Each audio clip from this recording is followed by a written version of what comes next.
नमस्कार and good morning to my YouTube channel toppers study point. दोस्तों, आज new vacancy notice में हम एक और वीडियो लेके आए हैं जिसमें उत्तर प्रदेश पुलिस में दरोगा भर्ती की नोटिफिकेशन आया है और इसमें समथिंग 9000 पदों की वैकेंसी होने वाली है, भर्ती होने वाली है।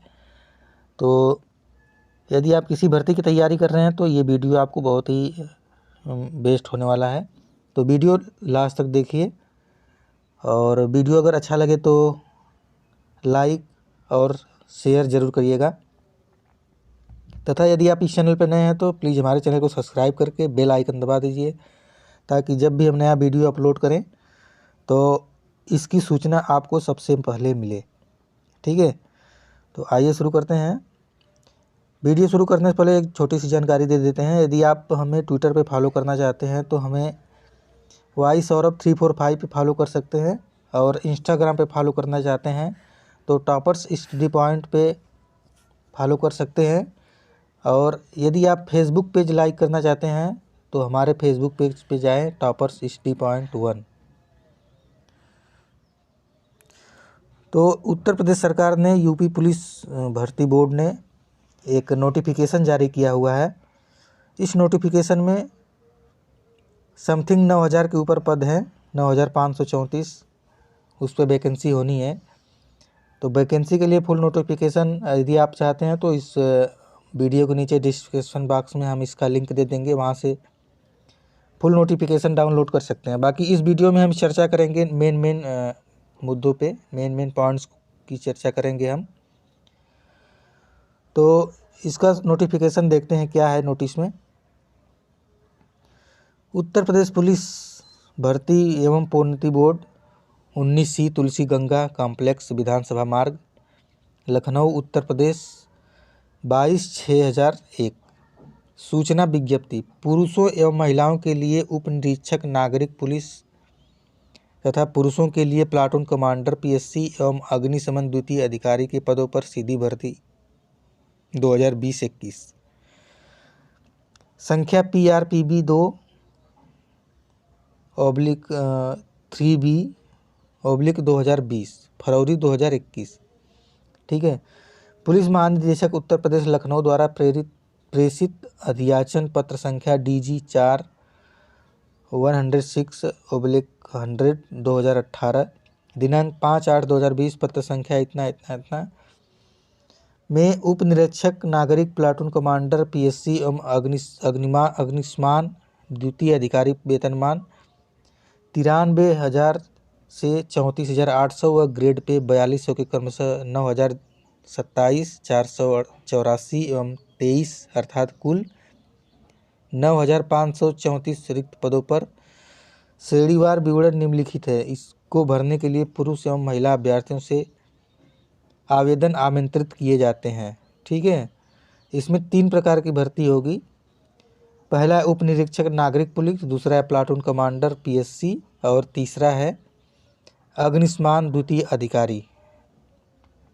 तो ये पहले प्रकार की वैकेंसी में क्या है, उत्तर प्रदेश निरीक्षक नागरिक पुलिस सेवा के पदों का श्रेणीवार विवरण ये है। इसमें जनरल की कुल 3613 सीटें होंगी और EWS के लिए 902 तथा अन्य पिछड़ा वर्ग के लिए 2437, अनुसूचित जाति के लिए 1895 और अनुसूचित जनजाति के लिए कुल 180 सीटें हैं।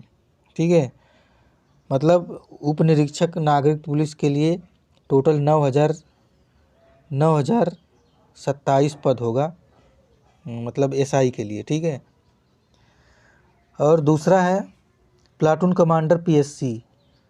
इसमें जनरल के लिए 194, EWS के लिए 48, अन्य पिछड़ा वर्ग के लिए 131, अनुसूचित जाति के लिए 101, अनुसूचित जनजाति के लिए 10। इसमें टोटल होंगे 484 पद। PSC के लिए 484 पद होंगे। ठीक है, और तीसरा है अग्निशमन द्वितीय अधिकारी।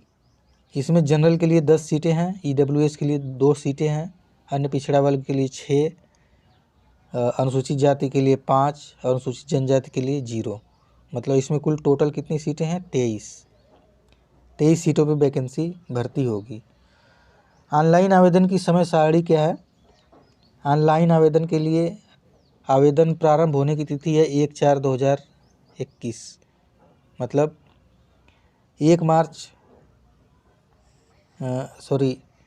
1 अप्रैल 2021 से ये आवेदन शुरू हो जाएगा।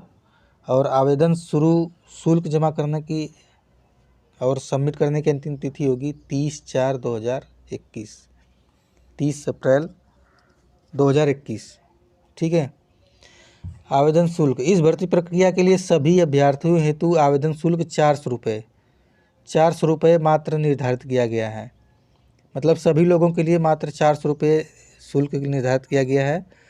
इसमें सभी लोग जो भी ऑनलाइन आवेदन करेंगे उनके लिए 400 रुपये फीस देना होगा।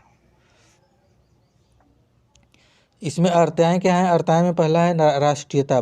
भर्ती के लिए ये आवश्यक है कि अभ्यर्थी वह भारत का नागरिक हो, तिब्बती शरणार्थी हो जो भारत में अस्थायी निवास के अभिप्राय से 1 जनवरी 1962 के पूर्व भारत आया हो, या भारतीय मूल का ऐसा व्यक्ति हो जिसने भारत में अस्थायी निवास के अभिप्राय से पाकिस्तान, म्यांमार, श्रीलंका या किसी पूर्व अफ्रीकी देशों से केनिया, युगांडा और यूनाइटेड रिपब्लिक ऑफ तंजानिया, पूर्ववर्ती तंगानिका और ज़ांज़ीबार से प्रव्रजन किया हो। इसमें शैक्षणिक योग्यता क्या होंगी? शैक्षणिक योग्यता में उप निरीक्षक नागरिक पुलिस एवं प्लाटून कमांडर पीएससी पद के लिए भारत में विधि द्वारा स्थापित किसी विश्वविद्यालय से स्नातक उपाधि या सरकार द्वारा उसके समक्ष मान्यता प्राप्त कोई अर्हता, मतलब वो ग्रेजुएशन होना चाहिए किसी भी विश्वविद्यालय में जो कि भारत द्वारा मान्यता प्राप्त हो। दूसरे में है अग्निशमन द्वितीय अधिकारी के लिए भारत में विधि द्वारा स्थापित किसी विश्वविद्यालय से विज्ञान में स्नातक उपाधि, जो वो स्नातक होगा वो विज्ञान से होगा, जिसमें भारत सरकार या उसके समकक्ष मान्यता कोई हो। टिप्पणी, आवेदन करने की अंतिम तिथि तक अभ्यर्थी को अपेक्षित अर्हता अवश्य धारित करनी चाहिए तथा उनकी अंक तालिका अथवा प्रमाण पत्र उसके पास उपलब्ध होने चाहिए। अपेक्षित शैक्षणिक अर्हता हेतु परीक्षा में सम्मिलित हुए अथवा सम्मिलित होने वाले अभ्यर्थी पात्र नहीं होंगे। दूसरे, आवेदन पत्र में प्रदर्शित शैक्षणिक अर्हता की यथार्थता, शुद्धता एवं समक्षता को सिद्ध करने के लिए अभिलेखीय साक्ष्य प्रस्तुत करने का दायित्व अभ्यर्थी का होगा। इस संबंध में बोर्ड का निर्णय अंतिम होगा। अधिमानी अर्हताओं के लिए कोई अंक नहीं होंगे, बल्कि 2 से अधिक अभ्यर्थी के बराबर अंक प्राप्त करने की दशा में अधिमानी अर्हता के अभ्यर्थी को प्रस्तर 4 के अधीन वरीयता प्रदान की जाएगी। डोएक्स द्वारा NIELIT सोसाइटी से कंप्यूटर में O लेवल का प्रमाण पत्र प्राप्त किया हो, या प्रादेशिक सेना में न्यूनतम 2 वर्ष की अवधि तक सेवा की हो, या राष्ट्रीय कैडेट कोर का B प्रमाण सर्टिफिकेट हो। इसमें आयु क्या निर्धारित किया गया है? भर्ती के लिए ये आवश्यक है कि अभ्यर्थी दिनांक 1/7/2021 को 21 वर्ष की आयु प्राप्त कर ली हो और 28 से आयु अधिक पूर्ण न किया हो, अर्थात अभ्यर्थी का जन्म 1/7/1993 से पूर्व तथा दिनांक 1/7/2000 के पश्चात न हुआ हो। ठीक है। भर्ती की प्रक्रिया क्या है? भर्ती की प्रक्रिया में यह चयन उत्तर प्रदेश उप निरीक्षक और निरीक्षक नागरिक पुलिस सेवा तथा यथा संशोधित नियमावली 2015 सप्तम संशोधन 2020 के अधीन किया जाएगा। सप्तम संशोधन में 2020 सेवा नियमावली संलग्न है।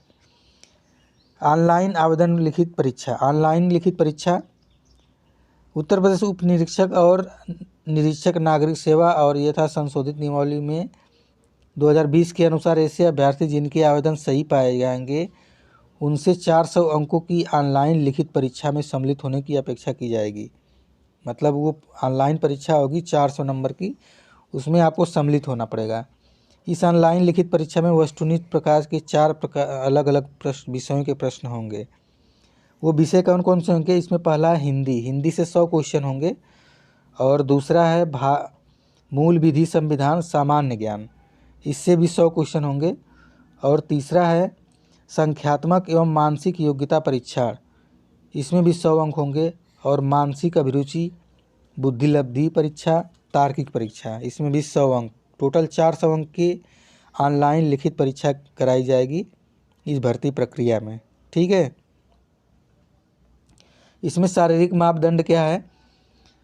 शारीरिक मापदंड परीक्षण के मानक पुरुषों के लिए ऊंचाई 1, सामान्य व अन्य पिछड़े वर्ग और अनुसूचित जातियों के अभ्यर्थियों के लिए न्यूनतम ऊंचाई 168 सेंटीमीटर है। सभी मतलब सामान्य और पिछड़े वर्ग के उम्मीदवारों के लिए और अनुसूचित जातियों के लिए 168 सेंटीमीटर ऊंचाई होनी चाहिए। दूसरा, अनुसूचित जनजाति के अभ्यर्थियों के लिए यह न्यूनतम 160 सेंटीमीटर ऊंचाई होना चाहिए। सीना सामान्य अन्य पिछड़ा जाति और अनुसूचित जाति से संबंधित अभ्यर्थियों के लिए न्यूनतम सीने की माप 79 सेंटीमीटर बिना फुलाए पर और कम से कम 84 सेंटीमीटर फुलाने पर, एवं अनुसूचित जनजाति के लिए 77 सेंटीमीटर बिना फुलाने पर और फुलाने पर 82 सेंटीमीटर से कम नहीं होना चाहिए। मतलब न्यूनतम 5 सेंटीमीटर सीने का फुलाव अनिवार्य है। ठीक है, महिला अभ्यर्थियों के लिए ऊंचाई दिया गया है 152 सेंटीमीटर और 152 सेंटीमीटर सामान्य अन्य पिछड़े और अनुसूचित जाति की महिलाओं के लिए है, जबकि 147 सेंटीमीटर अनुसूचित जनजाति की महिलाओं के लिए है। महिला अभ्यर्थी के लिए न्यूनतम 40 किलोग्राम का वजन होना चाहिए, 40 केजी का। ठीक, नेक्स्ट है शारीरिक दक्षता परीक्षा। शारीरिक दक्षता परीक्षा में अभिलेखों की समीक्षा एवं शारीरिक मानक परीक्षा में सफल पाए गए अभ्यर्थियों से शारीरिक दक्षता परीक्षा में सम्मिलित होने की अपेक्षा की जाएगी, जो अर्धकार्य प्रकृति का होगा। शारीरिक दक्षता परीक्षा में सफल होने के लिए पुरुष अभ्यर्थी को 4.8 किलोमीटर की दौड़ लगानी होगी। कितने मिनट में? 28 मिनट में। 28 मिनट में 4.8 किलोमीटर का दौड़ लगाना होगा। जबकि महिला अभ्यर्थियों के लिए 2.4 किलोमीटर का दौड़ लगाना होगा। कितना मिनट में? 16 मिनट में। ठीक है, पूरी करनी होगी। जो अभ्यर्थी नियत समय के भीतर दौड़ पूरी नहीं करेंगे वे अभ्यर्थी भर्ती के पात्र नहीं होंगे। शारीरिक दक्षता परीक्षा जिला मजिस्ट्रेट द्वारा नामित डिप्टी कलेक्टर की अध्यक्षता में गठित समिति द्वारा कराई जाएगी, जिसमें जनपद के पुलिस अधीक्षक द्वारा नामित पुलिस उपाधीक्षक सदस्य होंगे तथा आवश्यक समिति के अन्य सदस्य जिला मजिस्ट्रेट पुलिस अधीक्षक द्वारा नामित किए जाएंगे। शारीरिक दक्षता परीक्षा के आयोजन की प्रक्रिया बोर्ड की वेबसाइट पर प्रदर्शित की जाएगी। ठीक है, लिखित परीक्षा अभिलेखों की समीक्षा एवं शारीरिक मानक परीक्षा और शारीरिक दक्षता परीक्षा की तिथि व समय की सूचना यथासंभव बोर्ड की वेबसाइट द्वारा सूचित किया जाएगा। ये बोर्ड की वेबसाइट पर हमेशा ध्यान रखना होगा। ठीक है, दूसरा है लिखित परीक्षा अभिलेखों की समीक्षा एवं शारीरिक मानक परीक्षा तथा शारीरिक दक्षता परीक्षा के प्रवेश पत्र यथा समय बोर्ड की वेबसाइट http://uppbpb.gov.in पर उपलब्ध होंगे, जहां से अभ्यर्थी उसे डाउनलोड कर सकते हैं। मतलब ये यूपी बोर्ड की भर्ती बोर्ड की वेबसाइट है, यहाँ से आप अपना एडमिट कार्ड वगैरह डाउनलोड कर सकते हैं। ठीक है, दूसरा चयन की अंतिम श्रेष्ठता सूची कैसे तैयार की जाएगी, इसके बारे में देखते हैं। शारीरिक दक्षता परीक्षा में सफल पाए गए अभ्यर्थियों में से उनके द्वारा प्रस्तर 4.1 के अधीन ऑनलाइन लिखित परीक्षा में प्राप्त प्रसामान्यकृत अंकों के आधार पर राज्य की आरक्षण नीति के दृष्टिगत शक्तियों के सापेक्ष प्रत्येक श्रेणी के अभ्यर्थियों की श्रेष्ठता सूची क्रम के अनुसार सूची तैयार करने पर उससे संस्तुति सही समीक्षा और परीक्षा चरित्र सत्यापन के अधीन विभागाध्यक्ष को प्रेषित की जाएगी। बोर्ड द्वारा कोई प्रतीक्षा सूची तैयार नहीं की जाएगी। यदि 2 या 2 से अधिक अभ्यर्थी समान अंक प्राप्त करते हैं तो श्रेष्ठता सूची को विनिश्चय निम्नलिखित प्रक्रिया के अनुसार दिया जाएगा। उसी क्या प्रक्रिया है? यदि 2 या 2 से अधिक अभ्यर्थी के समान अंक हों तो ऐसे अभ्यर्थी को वरीयता प्रदान की जाएगी जो प्रस्तर 3.3 में दिए गए अधिमानी अर्हता के क्रम के अनुसार कोई अधिमानी अर्हता रखता हो। एक से अधिक अधिमानी अर्हता रखने वाले अभ्यर्थी को केवल एक ही अधिमानी अर्हता का लाभ मिलेगा। ठीक है, मतलब ग्रेजुएशन या बीए के अलावा जो भी अतिरिक्त जैसे एनसीसी का सर्टिफिकेट हो या डोएक से ओ लेवल किया हो, इस टाइप का जो भी सर्टिफिकेट आपके पास होगा उसको प्रथम वरीयता दी जाएगी। ये ध्यान रखिए आप लोग।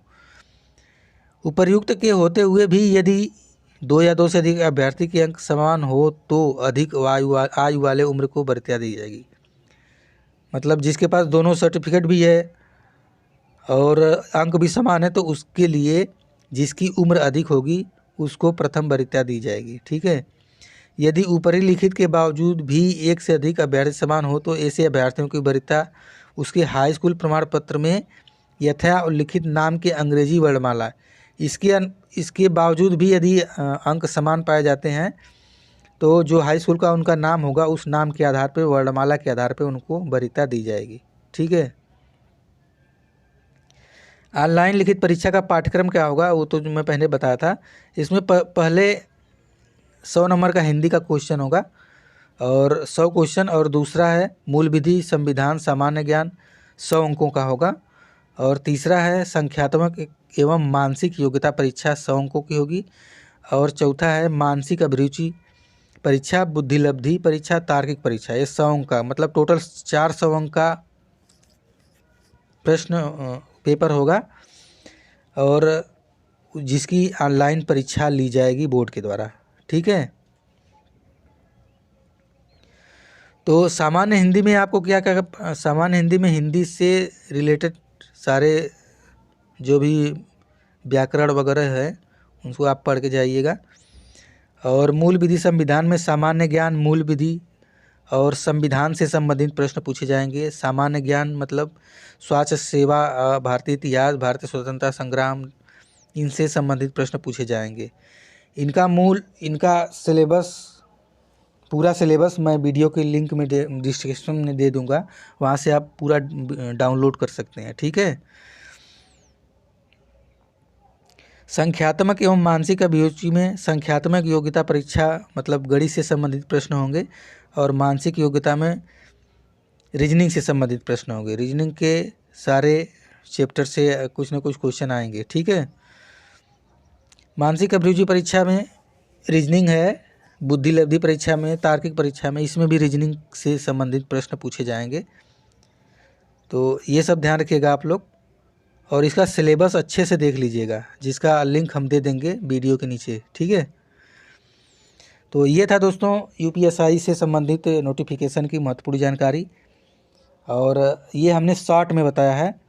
और इसका वीडियो बनाने का मेरा मकसद था कि आपको इसका जानकारी हो जाए कि इसमें क्या, इस भर्ती की क्या क्या प्रक्रियाएं हैं और कैसे कैसे इसमें भर्ती होगा।